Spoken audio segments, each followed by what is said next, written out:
Give praise, esteem, and honor to the Most High Yah by way of His Son Yahushua HaMashiach. We go straight to Job chapter 9.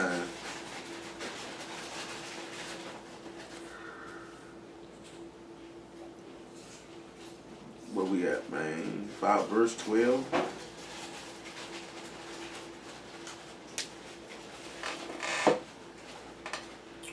Behold, he take away, who can hinder him? Who will say unto him, what do thou? If Elohim will not withdraw his anger, the proud helpers do stoop under him. How much less shall I answer him, and choose out my words to reason with him? Whom though I were righteous, yet I would not answer, but I would make my supplication to my judge. If I had called and he answered me, yet would I not believe that he hearkened unto my voice. Now this man just asked, he's asking a question. He said, behold, he take away, who can stop him? And who will say unto him, what are you doing? He said, if he would take away his anger, the proud would be under him. He said, how much less would I answer him and choose what I would say to him? He said, but if I were righteous, I would not answer. I would make supplication to my judge. But this has come in is that when you get in certain situations and troubles, he said, you know what? You should make your request made to your judge. See, let's sit back and let's see what a master would do that, where we could get a framework. Matter of fact, before we even do that, look at 2 Samuel 15.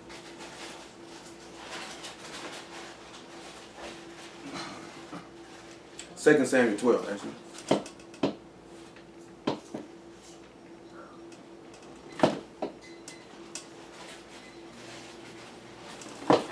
Second Samuel 12 and 14.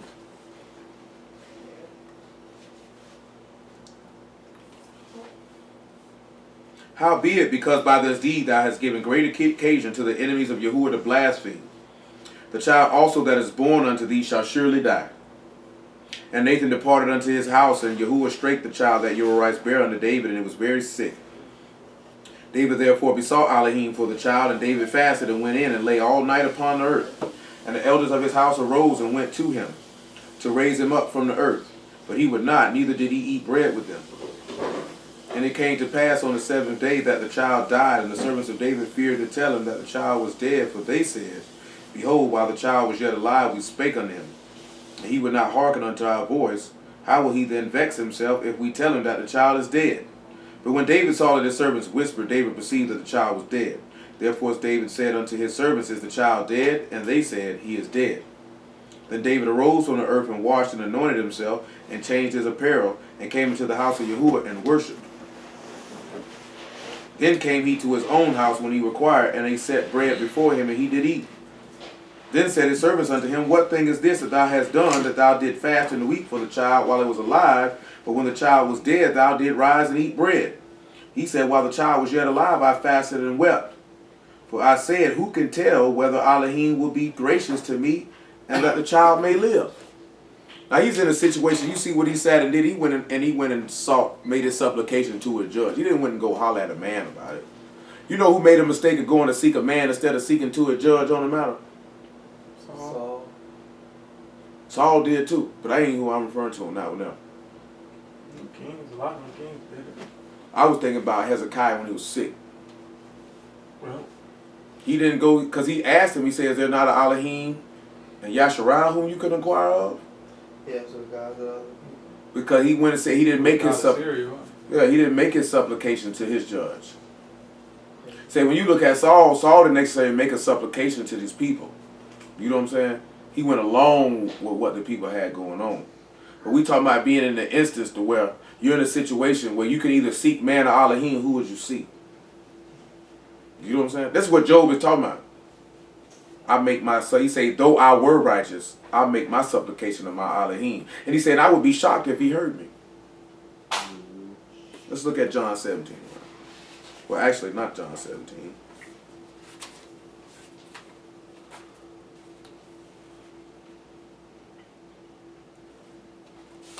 Let's see if there's a mark. I ain't trying to pull my phone up. That sleepiness just hit me. It hit me hard. Mark 15 and 32.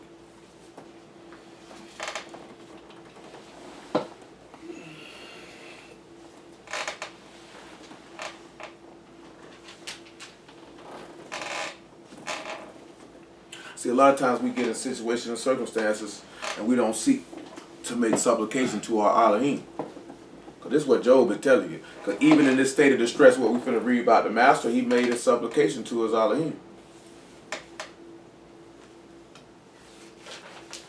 Let Mashiach, the king of Yasharal, descend now from the stake that we may see and believe, and they that were crucified with him reviled him. And when the 6th hour was come, there was darkness over the whole land until the 9th hour. And at the 9th hour, Yahushua cried with a loud voice, saying, Eli, Eli, lama sabachthani, which is to say, my Elohim, why hast thou forsaken me? Notice the question, he say, if thou were righteous, because you wouldn't think that the righteous would have to cry out, why have you forsaken me? See, the people who were looking at him said, there's no way he could be righteous. Because why would he make this statement? Why have you abandoned me? Why have you left me? But he was sitting back looking at it, and I'm going to make my supplication to my judge. Because we know that the law says that he will never justify the righteous, the wicked over the righteous. He's not going to do that. You know what I'm saying? See, we were talking about something earlier, right? You could do something, and you could justify it in your own brain. And y'all even let you think that he has something to do with it. And a lot of times it ain't even y'all having something to do with it. That's just what you telling other people to make yourself feel better about it. You know what I'm saying? Because there's people in this book who've done this. Can y'all think about it? Anybody in this book who've done that? What that? Did something and be like, you know what I'm saying? Y'all approve this. One prophet that came and said that y'all had told him to tell the other prophet that he could come eat at his house. Mm-hmm.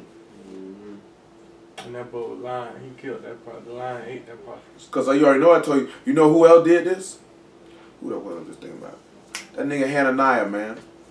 He stood right out in front of them people and told them they wasn't going to be in Babylon them 70 years. You know what I'm talking about? Because you didn't want to serve the man. That's what you wanted. And you tried to put y'all name on it like he stamped that. See, let's look at that. Jeremiah. Oh, nah. I ain't even thinking about that. Jeremiah 28 and 9.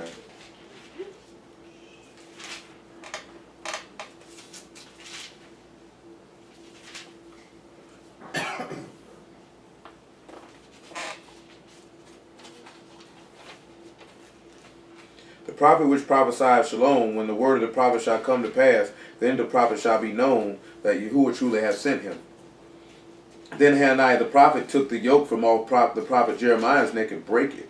Hananiah spoke in the presence of all the people, saying, Thus saith Yahuwah, even so will I break the yoke of Nebuchadnezzar, king of Babylon, from the neck of all nations within the space of 2 full years. And the prophet Jeremiah went his way.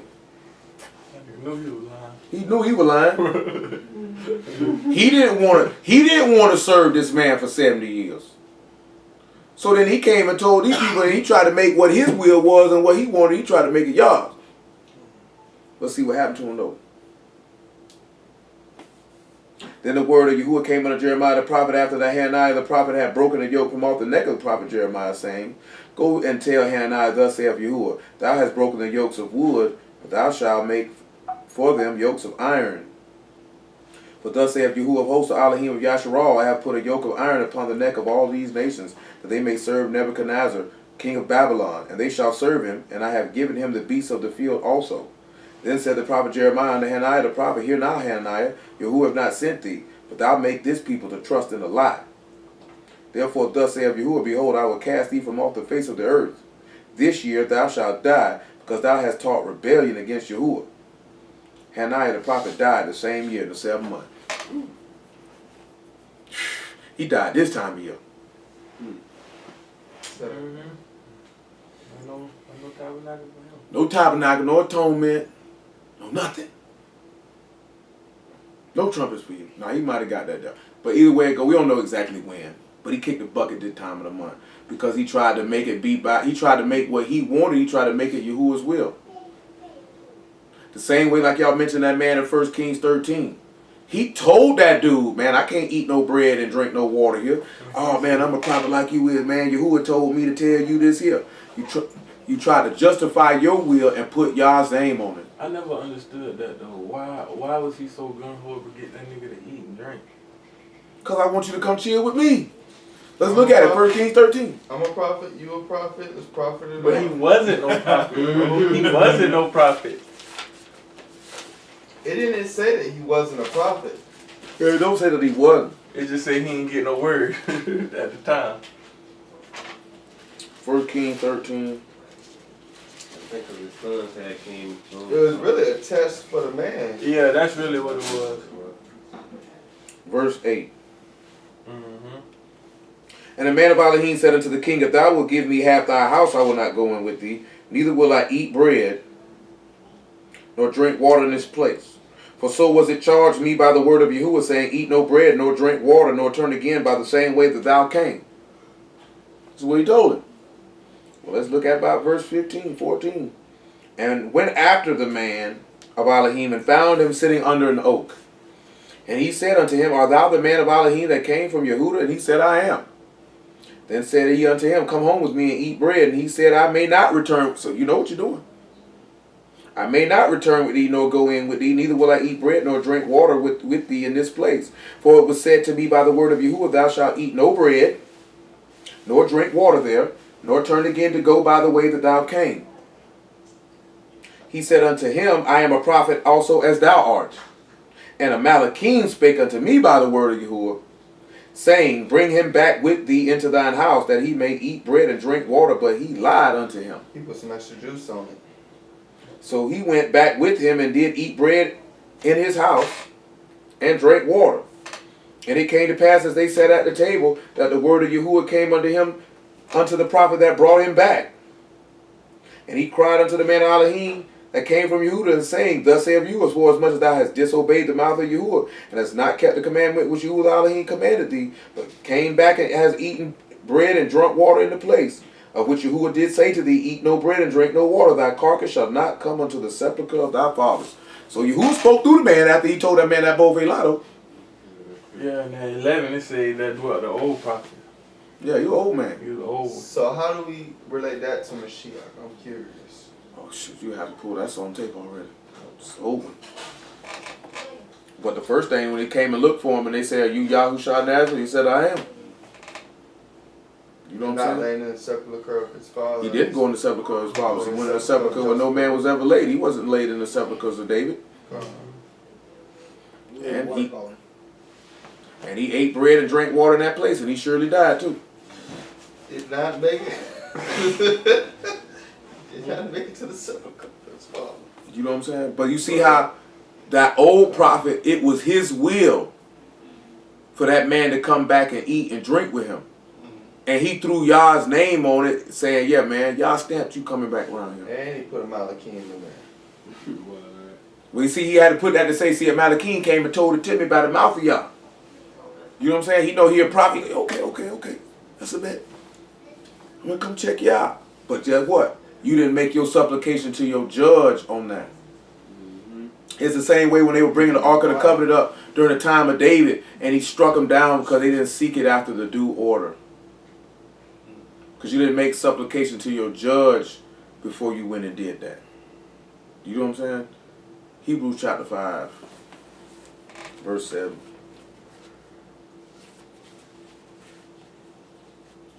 And after that, 1 Peter 2 and 21.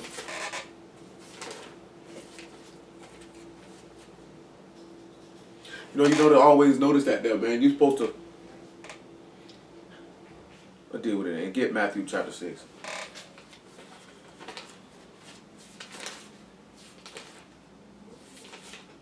So when we read Hebrew 5 and 7, he said, Who in the days of his flesh, when he offered up prayers and supplications with strong crying and tears unto him that was able to save him from death, and was heard, and that he feared. And though he were a son, yet he learned obedience by the things which he suffered. Being made perfect, he became the author of eternal salvation unto all them that obey him. You see, he was heard in that he feared, because we just read, Malahim, Malahim, why have you forsaken me? Or why we dealt with in the past when his blood was shed, his blood cried out, making supplication unto Elohim. Therefore he made a supplication to his Abba. Therefore he was heard. He said, if I were righteous. Why would he say, if I were righteous? Because at that time Mashiach had became sin. But yet he was still righteous because he was doing this here. Look at Romans chapter 5 before we read 1 Peter 2.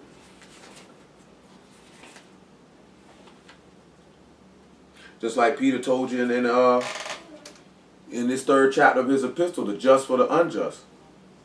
He became the unjust, even though he was just, to redeem the unjust. So that's why I say, even though I were righteous, I would make my supplication unto my Elohim. If I was righteous. Because I'm not righteous right now, because I've taken on your sins and became your abominations and detestable things. 5 and 7, 5 and 6. For when we were yet without strength, in due time Mashiach died for the ungodly. For scarcely for a righteous man will one die, yet peradventure for a good man some would even dare to die.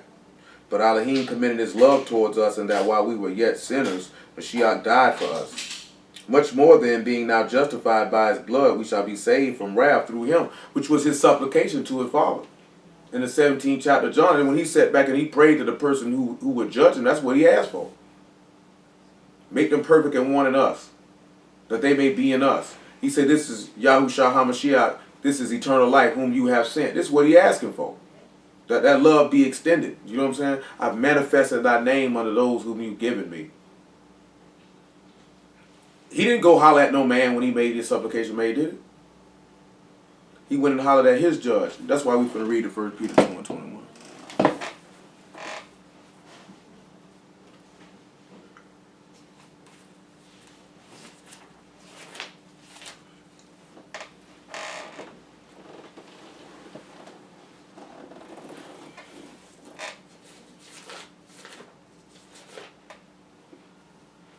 Make it, yeah. 1 Peter 2 and 21. But even hereunto were you called, because Mashiach also suffered for us, leaving us an example that you should follow his steps, who did no sin, neither was guile found in his mouth, who when he was reviled not again, and when he suffered he threatened not, but he committed himself to him that judged righteously. It's like the master told you, to don't judge off appearance, but judge righteous judgment. And that's where your faith come in at, when you're willing to commit yourself to the person who judges righteously, even in the midst of all matters that you deal with. Look at 2 Chronicles 20 and 20. That's what Jeremiah did when he said, surely if you kill me, there'll be innocent blood on your hands. That's what he did. That's what David did.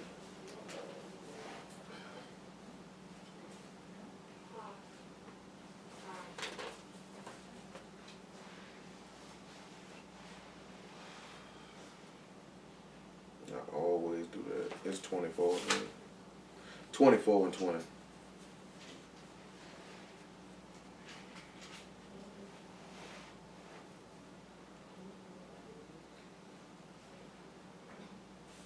And the Ruach of Elohim came upon Zechariah the son of Jehoiada the priest, which stood above the people, and said unto them, thus saith Elohim, why transgress ye the commandments of Yahuwah, that you cannot prosper? Because you have forsaken Yahuwah, he hath also forsaken you. And they conspired against him, and stoned him with stones at the commandment of the king in the court of the house of Yahuwah. Thus Joash the king remembered not the kindness which Jehoiada his father had done to him, but slew his son. And when he died, he said, Yahuwah, look upon it and require it. Even at his death, he was committing himself and making his supplication to him who judges righteously, because you just killed me for no reason.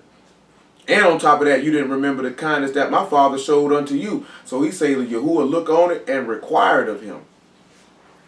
Don't let his whore head go down to the grave in peace. That's what he said about Shimon, didn't he? Don't let this nigga die in peace. How many of y'all can sit back and you can say what's right and say, as you're being stoned, that you would make your supplication to your judge and not necessarily go off on these people? Because that's a high level of faith right there when you say it.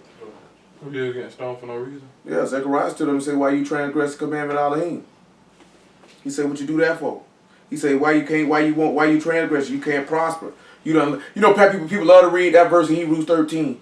God will never forsake you and leave you. That man told you he will forsake you. He said, if you forsaken him, he'll forsake you. Why you think the son say, why have you forsaken me? Because you done became sin. You done forsaken me, therefore I gotta forsake you. I'll holler at you later though. That's what happened though. Why else would the father forsake his son? Because he done forsook me. Just like how we was talking last night. How that's like going to wild. He was perfect, but he still had to die.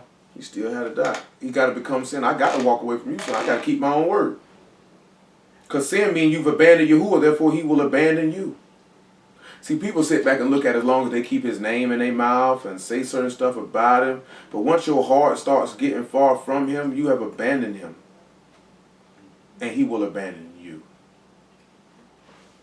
That's what happens. That's how it happens. Job chapter 9.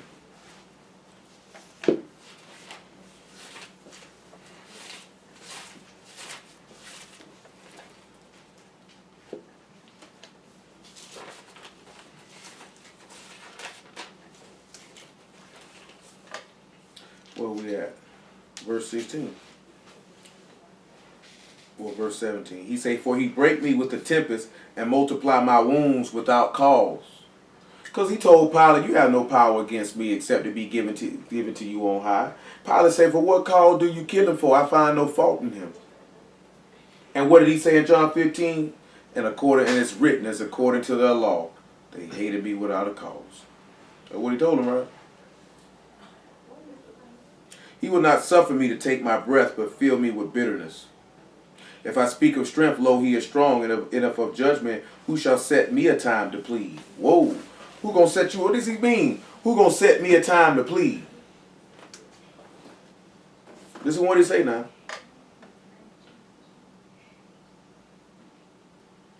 He said, if I speak of strength, lo, he is strong. And if of judgment, who shall set me a time to plead? What do you think he means by this? Okay, hold on. I'll read the next verse. If I justify myself, my own mouth shall condemn me. If I say I am perfect, it shall also prove me perverse. How? What does this mean? If he justifies himself, his own mouth will condemn him. If he professes himself to be perfect, he finds himself corrupt. You know, that's what a lot of people scream when they see, you can't be perfect. Look what he said. But when I'm looking at that, if he justifies saying he done it himself, because you can't do it without Mashiach. So what you look at it ain't even that you can't do it without him. It's the fact that you got to go through him. Right. Because he's not going to actually take the sin away from you. Yeah, you got to lay it down. You got to lay it down like he laid it down. Mm-hmm. You know what I'm saying? That's why he say, how much more should the blood of Mashiach purge your conscience from dead works? Because this man, death and resurrection, and then the preaching of him should cleanse your mind out. You know what I'm saying? He gave you an opportunity to be born again, that you have a new heart and a new ruach, not fashioned like the one you had before. That was deceived through the deceitfulness of lust. You know what I'm saying? So when he says this right here, right? If he justifies himself, my own mouth will condemn me. If I say I'm perfect, it shall prove me perverse. What this is what we just read in 1 John last night. He said, if we say we have no sin, we deceive ourselves and the truth is not in us. Because you just justified yourself with your own mouth. You know what I'm saying? This is why Paul, look at Galatians chapter 2 real quick.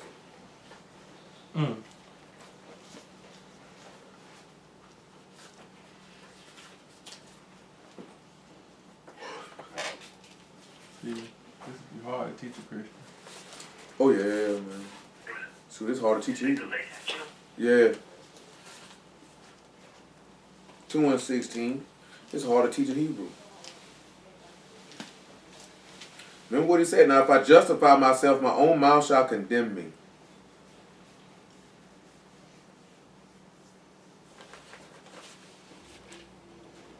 Knowing that a man is not justified by the works of the Torah, but by the faith of Yahushua HaMashiach, even we have believed in Yahushua HaMashiach, that we might be justified by the faith of Mashiach, and not the works of the Torah. For by the works of the Torah shall no flesh be justified. But if while we seek to be justified by Mashiach, we are also found sinners, is therefore Mashiach the minister of sin? Elohim forbid. For if I build again the things which I destroyed, I make myself a transgressor. For I, through the law, am dead to the law, that I might live under Elohim. I am crucified with Mashiach, nevertheless I live, yet not I. But Mashiach live in me, and the life which I now live in the flesh, I live by the faith of the Son of Elohim, who loved me and gave himself for me. I do not frustrate the favor of Elohim, for if righteousness come by the Torah, then Mashiach is dead in vain. Do you notice he say that he say that the Mashiach lives in him. So the word lives in me now. This is what has taken up residence inside of me, that moves me and dictates what I do. You know what I'm saying? What it is? Luke chapter 5. Oh, Job now. Torah couldn't live in you for him coming. Nope. Because it was outward. Mm-hmm. That one niggas gonna be missing, dog. Luke 5:36.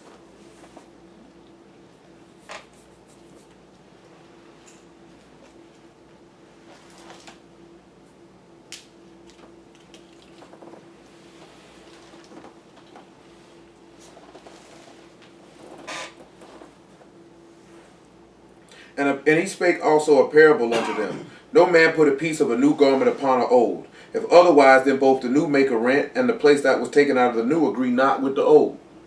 See, I don't sit back and look to be justified by the Torah, because that old is not going to make an agreement with the new. Because the old is a carnal ordinance is imposed on you to the time of Reformation. Do you know what I'm saying? And no man put new wine in the old bottles, else the new wine will burst the bottles and be spilled, and the bottle shall perish. New wine must be put into new bottles, and both are preserved. No man also having drunk old wine straightway desire the new, for he saith the old is better. So sometimes they don't straightway desire Mashiach because they feel like what they were doing beforehand was better. See John 5:45. But they say that old wine the best wine. That bad wine, that old, but that's some 1873 Merlot. What? That's top shelf. You come around here with this 2016 Merlot. I don't want that new stuff. He said, you better get him. Better get him. John 5:45. Do not think that I will accuse you to the Father. There is one that accused you, even Moses, in whom you trust. For had you believed Moses, you would have believed me, for he wrote of me. But if you believe not his writings, how shall you believe my words? See, he gave him something. He's sitting here telling him, you desire this old wine, but I got something new. It's the same thing Paul was writing in that second epistle to the Corinthians in the 3rd chapter, that if Moses with the veil on his face was esteemed, how much more than Mashiach? If the administration of death written on tables of stone was esteemed, how much more than the one that's written on fleshly tables of the heart? See, we could point out a lot of stuff Brood be doing, and it's all good. It's, you know what I'm saying? It is what it is. But they holding on to the old. They don't want that new wine. They feel like the old is better, which is why they get offended when you say the whole book is about Mashiach, and or you say certain things because they want that old way. Y'all just heard that earlier, man, with that phone call. The old way is better. I don't straightway desire this new wine. I straightway desire the way that I've been going. That's better for me. They don't want that new heart. They don't want that new ruach because that's an arduous process because self-sacrifice has to come into play. So instead, they would rather do like we read Hananiah doing, or we seen what that old prophet did. Seek to do something that it is that you want to do, and then put Yah's name on it, as if he's stamping what you're doing. You know what I'm saying? See, it's one thing if you be like, hey, something was ministered to my spirit. We'll see if this be the word that Yah has spoken. You know what I'm saying? And you know what I'm saying? When usually a lot of time when you hear niggas say that, it's because the nigga trying to do something that he know that he ain't got no business doing. Because Hananiah knew no full well they were going to be in captivity 70 years. He knew they wasn't going to be no captivity 2 years. You didn't want to serve this man for another 68. You know what I'm saying? So you had to come up with something to justify that in your mind to make you feel better about bucking when the 2 years was up because you were going to buck. Obviously, if you telling the people we're going to be out of here in 2 years, and then when you know they're not going to be out of here in 2 years, what you going to have to do? You're going to have to cause a revolt. In order to try to make your will. And you finna get yourself and everybody else killed on the strength of you trying to be wicked. On the strength of you trying to be selfish. And seeing perception. Because you wanted what you wanted, and you didn't care about dragging Yah's name in the dirt to get what you wanted. And Yah killed him for that. That's dirty. Even that old man prophet, we didn't read it. Yah didn't kill him, but he did kill him because when that happened, that nigga died. Dirty. He died. Let's look at it since I said it. 1 Corinthians 13. I said it. I'll let you see. Because you read about Hananiah dying. That nigga died, bro. Golly. It wasn't an easy death. No, I tell you, but he ain't die. So they want to make. They trying to justify it in their head so they can keep doing it. They want. Yeah, he didn't. What I was thinking about is he said when he died, throw me in his grave. See, I remember when old man said. Yeah, right here in 28. We can read it though. And when he found his carcass cast in the way, and the ass and the lion standing by the carcass, the lion had not eaten the carcass nor torn the ass. And the prophet took up the carcass of the man of Elohim and laid it upon the ass and brought it back. And the old prophet came to the city to mourn and to bury him. And he laid his carcass in his own grave, and they mourned over him, saying, Alas, my brother. And it came to pass after he buried him that he spake to his son, saying, When I am dead, then bury me in the sepulchre wherein the man of Elohim is buried. Lay my bones beside his bones. And that's basically immersion, dying with Mashiach, laying your bones with his bones. But you sit back and see that there, nigga, you the reason he dead. That's why I was asking you, like, why he went through all that crying and all that when you set this man up for the okie doke. Even though it was bruh fault, because he know what y'all told him at the same time. Is this the story where it says, who will go as a lion spirit? Not the same story, bro. I'm just thinking, because I remember, like, who will go as a lion That's what spirit? Ahab. He didn't even send no lion spirit. That nigga just went out there and did lied. Yeah, and then you sad because the man got killed. Off your life. Yeah. Because you know it's your fault. That's why it's sad. But that's why I was like, why he did it like that. Because I wanted to eat bread and drink water. Man, I wanted to kick it. Man, you want some more? Boy, I got powdered sugar. Bro, you know how old people be, bro. Yeah, that was the old head. Come on, son. You ain't even got to be old. Nigga like this, I want some company, man. I got some unleavened cakes, nigga. You want some powdered sugar? I got some brown. Do you realize a nigga told me yesterday he drank Kool-Aid with brown sugar? Huh? See, I ain't gonna do it. I ain't gonna do it. Brown sugar? I said, well, that sound nasty. Huh? I don't know, that brown sugar be better than that white sugar to me.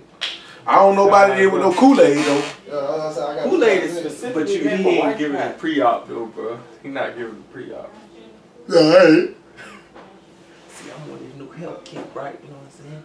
Staying off the red. I spend a picture on that. You know what I'm saying? Staying off the red meat, you know what I'm saying? I ain't dropping no pictures on no brown, no, man. Trying to eat right, you know what I'm saying? But my girl made that Kool-Aid, you know. I say, I don't eat the white bread, you know, I eat the brown. I use the brown pasta, I use the white pasta. Man, like, Texas. it was like, see, when my girl made Kool-Aid, and I said, we don't use white sugar, we use Brown sugar. I say brown sugar. Which ain't nothing wrong with that. I didn't even know it was like, nigga, it's Kool-Aid. You don't see crab eating Kool-Aid. You don't though. You go to no white person house talking about daddy. No, like some can't say it like no black people. You ain't never went to no white person house.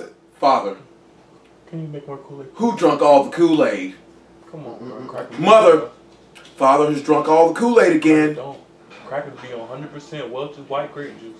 Grape juice, nigga, they ain't getting no juicy The juice. boss water. Boss. Hey, them white folks ain't getting no Tampico. Yeah, bro. Oh, definitely not. Bro, all They they definitely ain't getting no corner juice.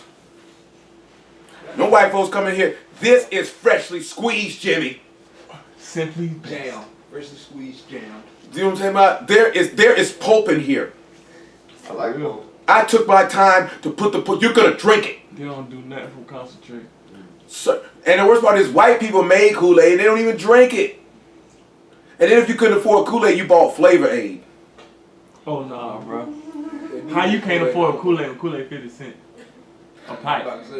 I'm just telling you though, it was some nigga some nigga be tight. They going to grab that flavor. Aid. You need 50 cents some tap. You can drink all the Kool-Aid you want, but you do need the sugar.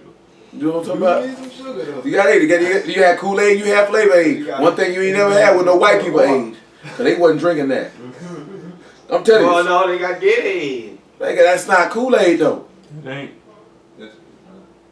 Nigga, Kool-Aid, you got the whipping. Whip it that. You want to be able to hear the sugar scraping it up against the pitcher. you You know what I'm talking about? know, you gotta boil that water too. You don't put it in there hot, let that thing sit after you make it, cause they make that sugar dissolve. Nah, just you right though.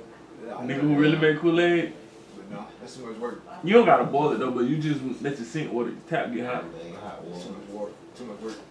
Man, they most ain't doing all that there, nigga, because they trying to sip him right now. Some ice. Whipping. My uncle, he made sure they had at least 3 or 4 of the old little Welch's bottles, at least 3 or 4 of them at a time. So by you never running out. To this About the day. only thing white people did with Kool-Aid is Kool-Aid jammers and Kool-Aid bursts. They ain't whipping no Kool-Aid though. Yeah. Yeah. Yeah. Cracker get old jammer after soccer game. Get an old jammer. Mommy gotta get a jammer. You want a jammer? Well, the soccer coach like it here, I'm finna get me a jammer. Cause you know the more white women be whores, boy, the soccer mom be whores. Boy, I used to get that lemonade mixed with that strawberry kiwi. Golly. God. Leave him alone now. He reminiscing about laid. That chair. Laid. Job 9, he wants some laid. Bro, I used to do that. That's just good. Straight black chair. Is it? Where we at, man? Whites only. 18, man. Job 9 and 18. Yeah, What y'all think that means? He will not suffer me to take my breath, but fill me with bitterness. How did he fill him with bitterness to not suffer him to take his breath? How is he filled with bitterness? That vinegar.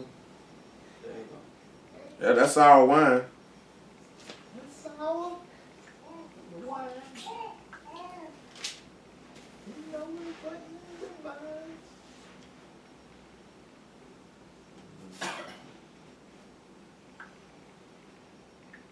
Let's take a look at Exodus chapter 12. We at Job 8. Who's in Job 9? Exodus chapter 12 and verse 36. He said, he take my breath in him and bitterness fills him. Oh, at 18. No, not 36. Exodus 12 and 7.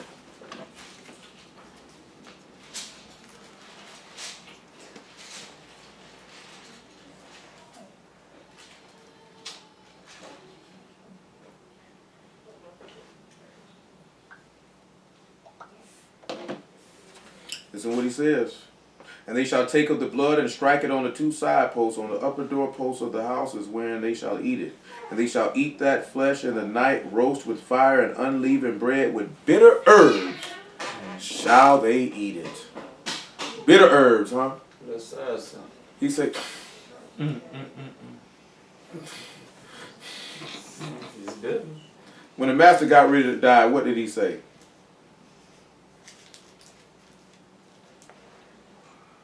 Right when he was out there with the two disciples he brought with him, what did he say? Yeah, it's changed. That's what I remember. He said he was exceedingly sorrowful, even unto death. He was in a state of bitterness right there. When he got up on the stake, he said, he's taking my breath and my bitterness remains in me. So what did he do after that? He was up there on the stake, like he said, they tried to give him that vinegar, but he refused it. The bitterness of his soul, because he got bitter herbs right now.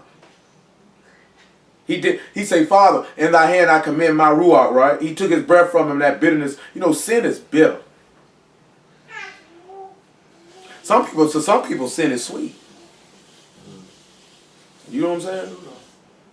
Some people it's sweet. Sin is bitter to others, sweet to some.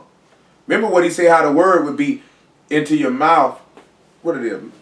Revelation 11.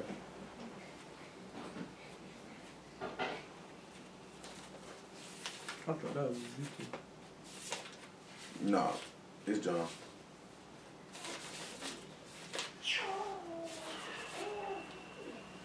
Actually 10. Revelation 10 and 9. So I'm going to tell you, this is what happened to some people. See, when that word, when he say you took your breath from me, it become bitter. See, when that word hit in their belly, see, when he was eating that bread, he was eating that word, it became bitter in his belly because he done came up and had to die. See, some nigga, when that word hit their inward part, they be bitter. You know what I'm talking about? They don't really want to walk in that no more. See, let me look up something real fast. Well, at the end of the song, we say eat the honey, then it gets in the belly, it's bitter. Yeah, this went Revelation 10. Oh, Revelation. That was it. Oh, okay, that's what we're going to. Take it and eat it, it shall make that belly bitter. But it shall be in none of my sweetest honey. Now let's look here, right? When we look at the word for bitterness in that Job 9, it's a bitter thing, but it's i.e. it's calamity. You know, or affliction. You know what I'm saying? He took his breath from me and he left me with a calamity or death. You know what I'm saying? So when we look at John in the 10th chapter, the 9th verse, it says, and when I went unto the Malachim, he said unto me, give me the little book, and he said unto me, take it and eat it up, and it shall make thy belly bitter, but it shall be thy mouth, and thy mouth as sweet as honey. And I took the little book out of the Malachim's hand and ate it up, and it was in my mouth, sweet as honey. And as soon as I had eaten it, my belly was bitter. And he said unto me, thou must prophesy again before many peoples, nations, tongues, and kings. See, when you bring that word tastes good to you. But then you know what Solomon told you? Ecclesiastes chapter 2.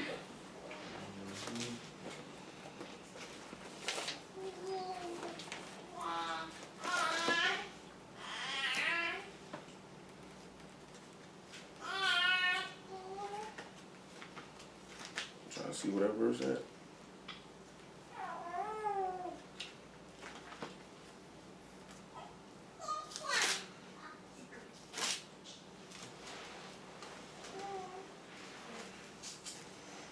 I don't remember where's the verse at.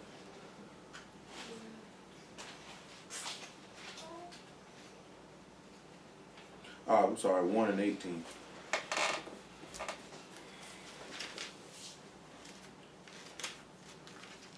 Let's make it 16 though. I commune with my own heart, saying, lo, I am come to great estate and have got more wisdom than all they that have been before me in Jerusalem.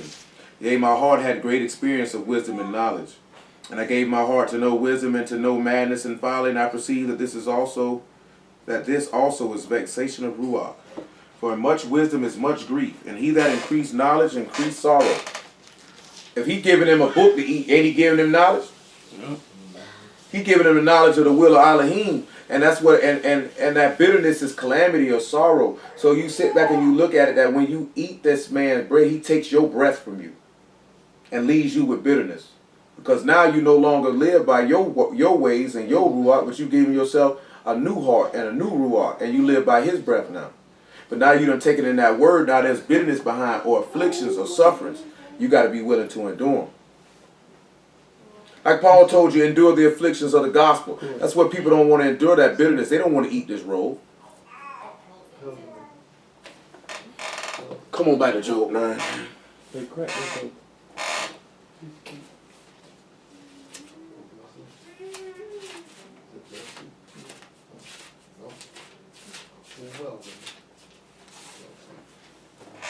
What that do?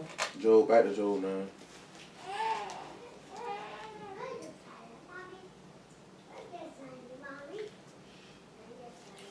So when we look at verse 19, when he say he is strong and of judgment, who will set him a time to plead?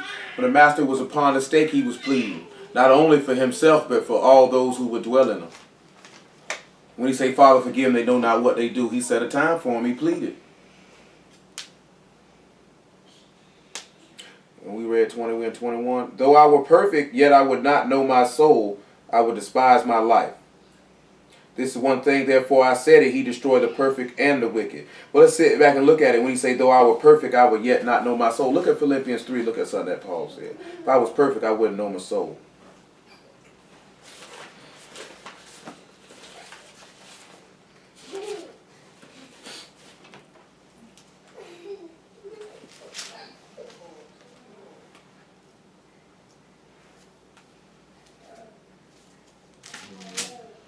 Three and 8. Make it 7. But what things were gained to me, those I counted loss for Mashiach. Yea, doubtless I count all things but loss for the excellency of the knowledge of Yahushua HaMashiach, my master, for whom I have suffered the loss of all things, and do count them but dung, that I may win Mashiach, and be found in him, not having my own righteousness which is of the Torah, but that which is through faith of Mashiach, the righteousness which is of Elohim by faith. Same thing we were talking about last night. That I may know him in the power of his resurrection and the fellowships of his sufferings, being made conformable unto his death. You not realize when you take that roll in, of course it's going to be sweet to you like honey, because that's that manna that's in your mouth. But when it hits your bowels, after you consume this roll, remember what he told you in 1 Corinthians, didn't he tell you in 1 Corinthians chapter 11 that you do show this man death till he come? So that's that bitterness or that calamity that was in him. He said, in the world you shall have tribulation, but be of good cheer. I've overcome the world. That's bitterness. That's calamity. Chaos. We won't say far chaos, but a little trouble. Just a little trouble. He said, through much tribulation we must enter into the kingdom of Elohim. Just a little trouble. He said, if by any means I may attain unto the resurrection of the dead, not as though I already attained, either were already perfect, but I follow after, if that I may apprehend that for which I also am apprehended of Yahushua HaMashiach. So you know what he's telling you? I've been captured of Mashiach because I'm seeking to be captured by eternal life through the resurrection of the just through him. He say, brethren, I count not myself to have apprehended, but this one thing I do, forgetting those things which are behind, and reaching forth unto those things which are before. I press towards the mark of the prize of the high calling of Elohim and Yahushua HaMashiach. So this is why you see Paul making this statement, because he's telling you what Job told you already. But he's elaborating a little bit more. So when we sit back and look at it and we say, if I were perfect, yet I would not know my soul, I would despise my life. What do you think it means when we say he wouldn't know his soul, he'll despise his life? He dead to your flesh. He dead to his flesh, because the man just sat back and said, it's one thing. He said, though I were perfect, yet I would not know my soul. He said, he that hateth his life in this world. See, look at something in 2 Corinthians chapter 5. See, a lot of people don't hate their life. So therefore, that's why they continue down the pathway of doing the things that they do. 2 Corinthians 5 and 15.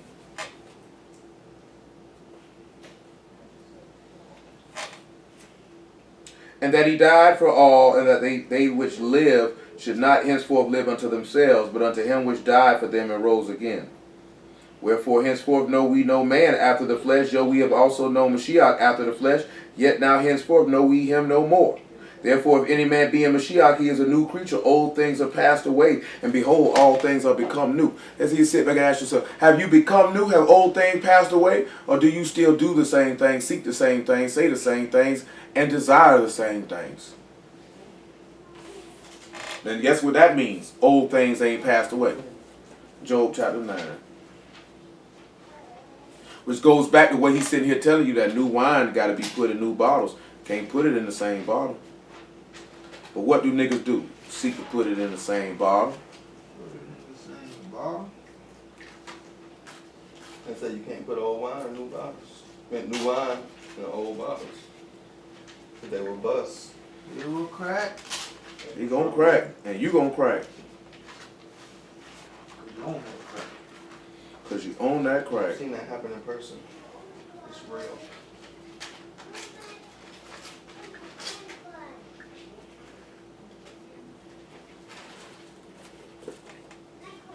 So in 20 when they say if I am perfect, that's saying, without. That's dealing with what we read in 1 John the other day. If you say you had no sin, Yeah. you deceive your own self. So basically without Mashiach, that's what he's really trying to get at. Well, we saying that you basically saying not even without Mashiach, you saying I ain't got no sin on me at all. I've never seen it. Okay. I'm complete and whole right now.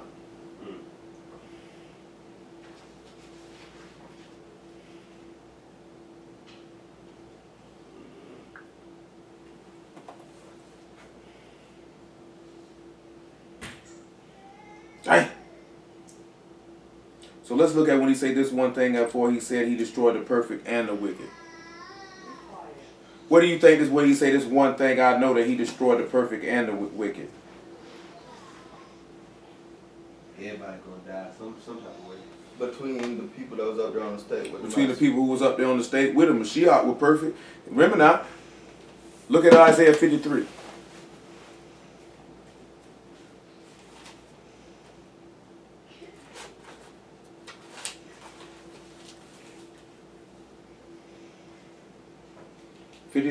and 8.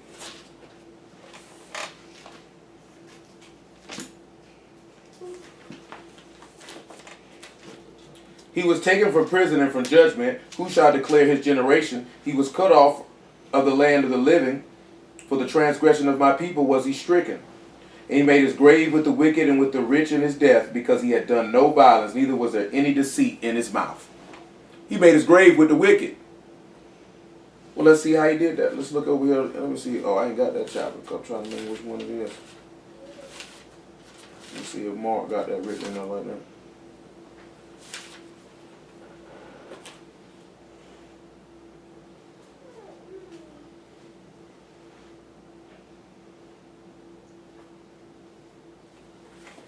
So you knowing that he was killed with those two sinners, what ended up happening?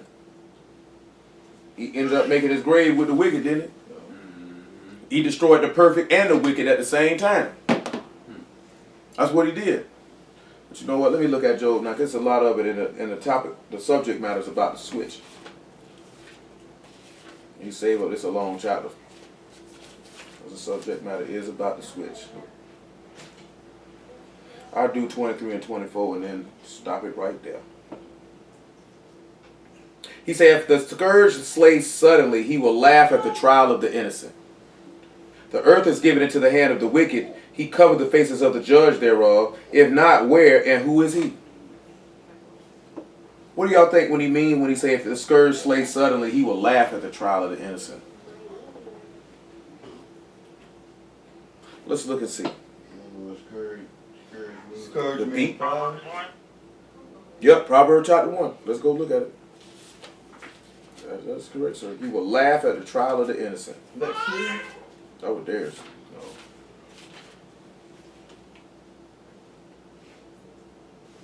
One and 24. He said, because I've called and you refused, and I've stretched out my hand and no man regarded. But you have set at naught all my counsel and would none of my reproof. I will also laugh at your calamity. Remember, he said calamity, that word for bitterness also means calamity in Job 9. I will mock when your fear comes.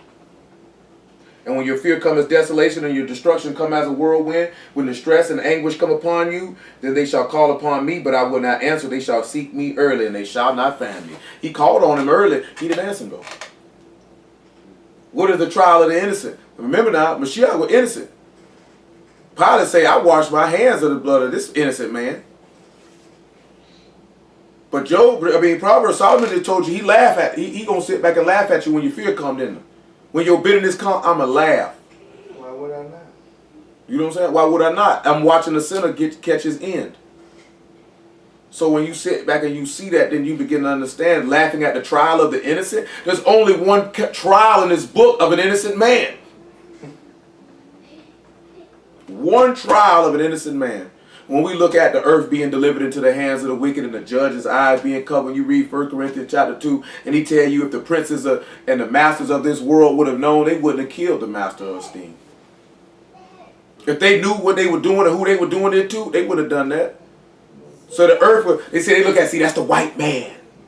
See, I done went over there and precept this out before. That's why I ain't doing it right now. They say, this is the white man. See, the earth is in the hands of the white man. So the earth is given in the hands of the wicked, not knowing Mashiach is their rest. And he was given in the hands of the wicked. Because he told his disciples that the Son of Man must be betrayed and delivered into the hands of who? Sinful men. He was given into the hands of the wicked. And they didn't know what they were doing. And they took him out. Huh? They didn't know what they were doing. They didn't know what they were doing. Our people knew what we were doing. They didn't even know what they were doing. They really didn't know what they were doing. They felt like they were killing a blasphemer or this, that, there, and the third. But you talk about the totality of the situation, they didn't know what they were doing. That's why I say, Father, forgive them, they know not what they did not really realize that they were killing their king, their anointed one, the son of Elohim. They didn't really know they were doing that.